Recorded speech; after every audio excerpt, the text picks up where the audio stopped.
If you are over the age of 50 and you are currently contemplating letting a new person into your life, getting close to someone, dating, or entering into any kind of serious relationship, we need to have a very serious conversation right now because you need to hear this reality check. While there is plenty of advice that could apply to young people, the truth is that they often will not listen. But for those in the second half of life, the stakes are significantly higher and the consequences of making a mistake are far more severe. We must acknowledge a fundamental truth about our existence, which is that we are all human beings and we get lonely.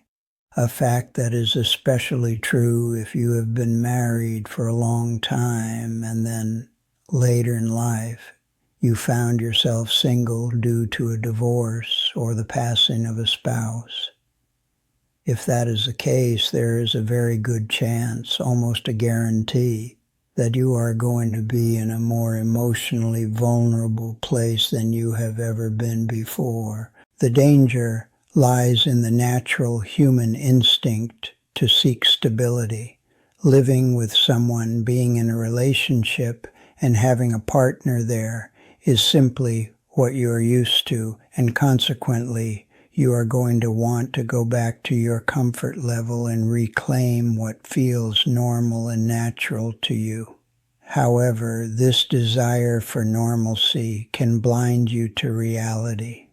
When we lose a spouse or a long-term partner, it is obviously impossible to replace that specific person, but it is entirely natural to yearn for and desperately want the familiarity of the lifestyle we once had.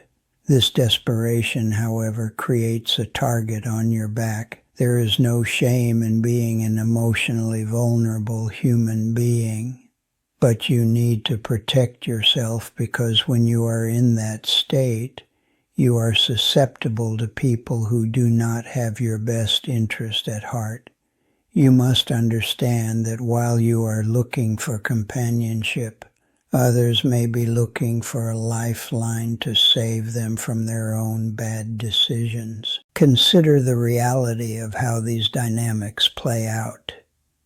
After a significant loss or a major life transition like divorce, there is often a period of adjustment where you just want to get back to what you were familiar with. For many, this leads to dating in their early 60s or 70s.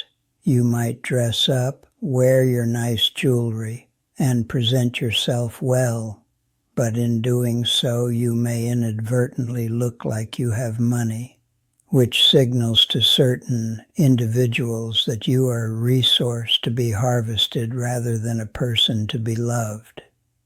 This is where the concept of the financial predator comes into play. These are individuals who have made a financial mess of their own lives and are desperately looking for someone to care for them. They can smell your desperation and your need for connection from a mile away. They see your emotional vulnerability, your needs, your depression, and they see it all clearly, and boy, do they capitalize on it. The tragic reality is that many people over 50 walk into these situations with their eyes closed, driven by loneliness rather than logic. You might meet a guy or a woman who seems nice. Perhaps they are working a regular job or seem to be in a similar age bracket, and the next thing you know, you are dating and you feel happy to finally have a companion again. It feels like the void has been filled.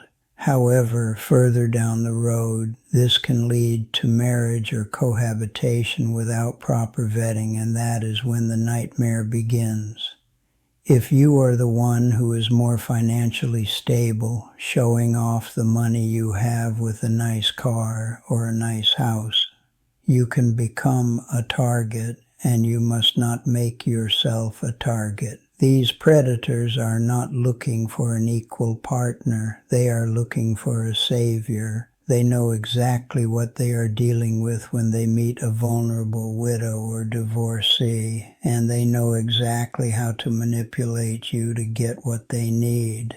To illustrate exactly what I mean, and to show you just how easily this can happen to smart, well-meaning people, I want to share a story about something that happened to the mother of one of my really close friends. This is a cautionary tale that I do not want to see happen to you, but it is, unfortunately, all too common. My friend's mother, who is about 20 years older than me, had her entire life planned out alongside her husband. They had worked hard, saved their money, and knew exactly what they were going to do after retirement to enjoy their golden years together. However, life can be cruel, and plans often change without our permission. Her husband retired in his early 60s, and shortly after that milestone, he was diagnosed with cancer and passed away within a year. In the blink of an eye, all those carefully laid plans went down the drain, leaving her alone to navigate a future she had never anticipated facing by herself. Naturally, for my friend's mom, this was a huge adjustment, and for several years after his passing, she simply wanted to get back to what she was familiar with. It is completely natural to feel that way. While we know we cannot replace our spouses and loved ones when they pass, the human heart desperately yearns for the comfort and normalcy of the life we once had. After a year or so of grieving, she decided to start dating again. She was in her early 60s at this point, a time when many people feel they still have a lot of life left to live. She liked to wear her jewelry and look really nice when she went out, presenting herself with dignity and class, but honestly, she frequently looked like she had some money. One day, she met a guy who was roughly her age and was working in the area where she lived, doing some construction work. On the surface, it seemed fine. The next thing you know, they started dating. And to the outside observer, it appeared well and good because she was happy and finally had a companion to share her time with. However, further down the road, they ended up getting married, and that is when the reality of the situation began to reveal itself. It turned out that this man was not financially anywhere near the same place she was at. I do not know what other word to use to describe him except to say he was a bit of a predator, a financial predator who saw an opportunity and took it. He saw her emotional vulnerability, her needs, and her depression from a mile away, and he capitalized on it with ruthless efficiency. Unfortunately, because she had married him without protecting herself, the situation deteriorated rapidly. She eventually had to get a divorce in her early 70s, not because she simply fell out of love, but to avoid complete financial ruin from this man who was draining her resources. The most painful twist of the knife came during the divorce proceedings, because she was the one who was better off financially, and because at the time of their divorce he conveniently had some health issues. She ended up having to pay him alimony. Can you believe this? Just what she needed in her 70s, going through the stress of a freaking divorce and then having to write a check every month to pay alimony to this clown who had manipulated her. This is a nightmare scenario that you do not want to happen to you, yet it happens to men and women all the time when they let their guard down. The tragedy of this situation is that it could have been avoided.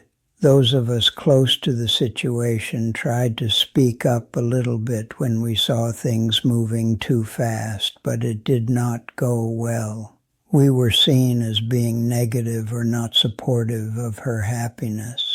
It is a tough situation when you see this happening and you see the path somebody is on, but they are blinded by the relief of no longer being alone.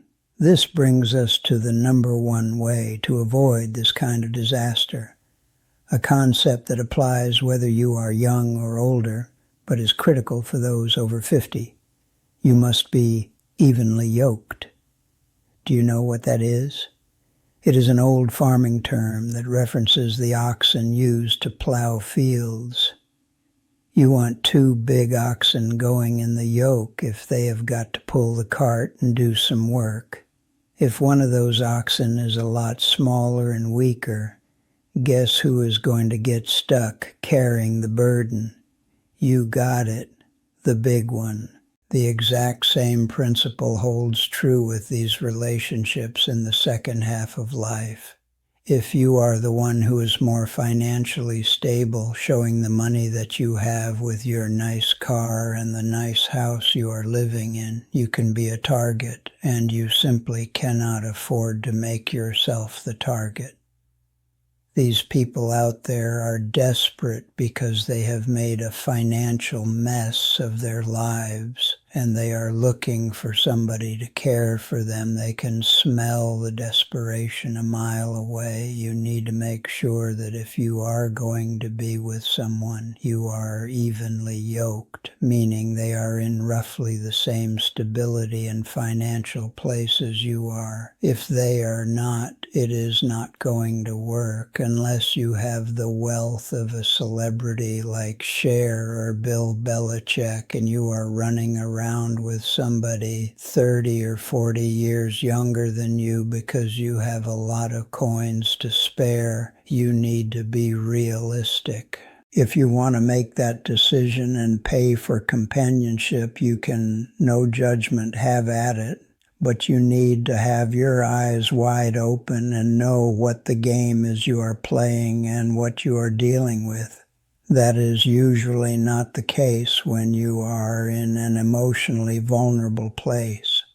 You think it is love, but the financial predator knows it is a transaction. Furthermore, if you are currently in the dating pool, you must be vigilant about the specific red flags that signal you are dealing with a predator rather than a genuine partner.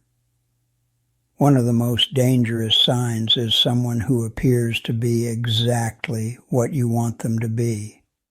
They engage in what is known as love bombing, where everything is just right. They are always amazing, always supportive, always funny, and they make you feel like $1 million. It can feel almost like you are on a medication or a drug, because the high they give you is so intoxicating. But I need you to come in a little closer and hear this. Snap out of it. When somebody is perfectly tailored to your desires, that is a massive red flag. We are not kids anymore. We are not 16 years old, and you have to wake up to the reality that you worked your whole life for your stability. Maybe your spouse, who is no longer here, worked their whole life to provide for you, and some clown can take that away just like that if you let them. To prevent this, you need to vet these new people hard. If you have a friend or a family member who is expressing a lot of concerns, telling you that they see red flags, please listen to them. They have known you for years, and they have your best interest at heart, unlike this new person who just walked into your life. Alongside vetting, you must keep your finances separated. We are older now, and there is absolutely no need to start putting everything together and creating a big mess. Live your life and enjoy each other's company, but keep things separated. If you are going to take trips, let them pay for theirs and you pay for yours. If you have the funds and want to treat them because you love the company, that is fine, but do so with your eyes wide open, knowing that you are throwing money out there and not expecting to get it back. do not build a financial foundation on a relationship that hasn't stood the test of time. Finally, heed the advice of a wise Sicilian friend of mine who used to tell me, "Don't give people the opportunity to do the wrong thing." Wiser words were never spoken. If you find yourself thinking that you want to get married again, talk to an attorney first and get your affairs in order. Even if you only have a few assets, have a chat with a professional to keep yourself protected because you have everything to lose. Life is very transactional. People are generally looking for something they need. And while that may sound harsh, it is the reality. So, in these later relationships, put your emotional self to the side for a moment. Get out your pure thinking self and ask what the transactional pieces are. Don't mistake loneliness for love, and don't mistake kindness for trust. Being alone is way better than somebody using you, taking you for a ride, and destroying the life you built.